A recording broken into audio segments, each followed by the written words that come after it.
Kung sino man ang makapag-share sa video na ito, ay ikaw po ay may ginantiwang puso. So, maraming salamat sa iyong pag-share, mga kabarya. Ikaw po ay may ginantiwang puso. So, maraming salamat sa iyo. So, ngayon, punta tayo sa ating 20 pesos na koleksyon, no? Sa ating 20 pesos na barya. So ano po ba ang ano natin sa 20 pesos na barya, no? So ano bang ating makinabangan dyan sa ating 20 pesos na barya? So yun po ating alam ngayon, no? So yun po ating i-share na yun sa inyo, yung kunting kalaman na sana magkakaroon din kayo ng kalaman, no? Mga kabarya. So ang ating kalaman ay i-share natin para po doon sa butihing puso na may gininto ang puso, no? So nakapag-share ng ating barya. So ayan po, nasa harap natin 20 pesos na ating barya na koleksyon. So ating alamin dito sa 20 pesos na barya natin. So yung kukunti lang ang ginawa, no? So mayroon kukunting ginawa nito ng ating 20 pesos. Pero itong 20 pesos natin para lang sa magbuo ng ano, no? Ng series. So magbuo ng series, no? So magbuo ka ng series, may kasamang 20 pesos, mga kabarya. Mga ano na yun, naka-print na, naka-print, no?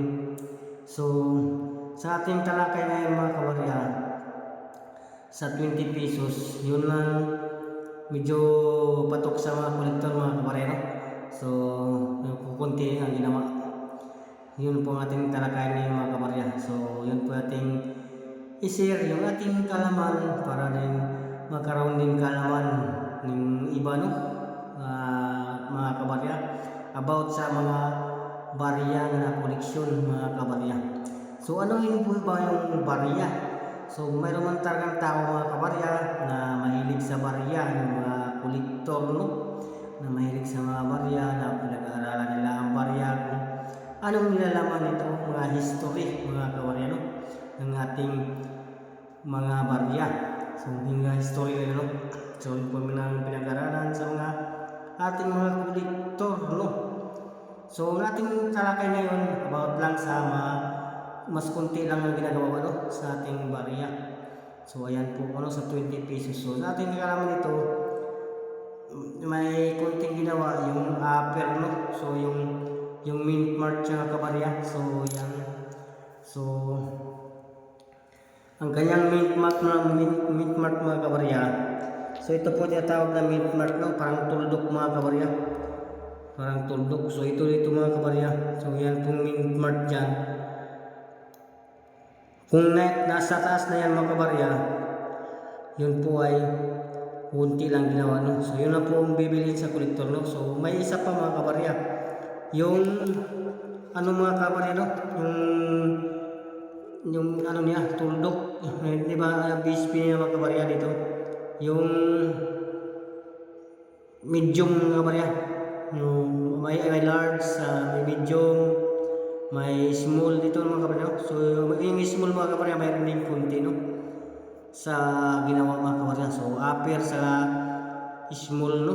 Yung kunti lang ginawa, yung maaaring bilhin sa kolektor dito, mga kabarya. So yun po ang ating update ngayon sa inyo, mga kabarya, no? Kung baka makakita kayo, mga kabarya, at titingnan nyo yung mint mark, no? Itong mint mark dito, kung dito na yan, mga kabarya, ibig sabihin yun high mint mark, no?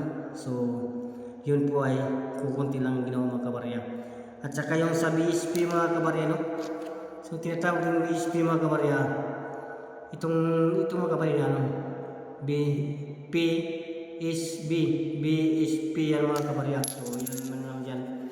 Kung maliit ang BSP niya, mga kabarya, ibig sabihin kukunti lang ginawa, mga kabarya, no? So yun po, mga kabarya, maraming salamat sa pag-share sa ating videos, no? So para ma-update kayo, mag-subscribe at share, like, mga kabarya. Yun po ating na malay mo, sunod buwan o sunod taon na mga kabarya ay tayo po ay bibili na mga kabarya, no? So yun po, no, kailangan updated na kayo sa ating videos. Kailangan sa bawat upload kong videos andun yung mga comment nyo. So yun po ang aking gustong gusto, at saka tinatapos ang aking videos mga kabarya. Kaya kung kayo manood, tapusin nyo na mga kabarya hanggang dulo para ikaw ang mapipili ko mabilihan ng koleksyon na barya mga kabarya. So yan po ang ating update ngayon. Maraming salamat sa inyo. Bye bye.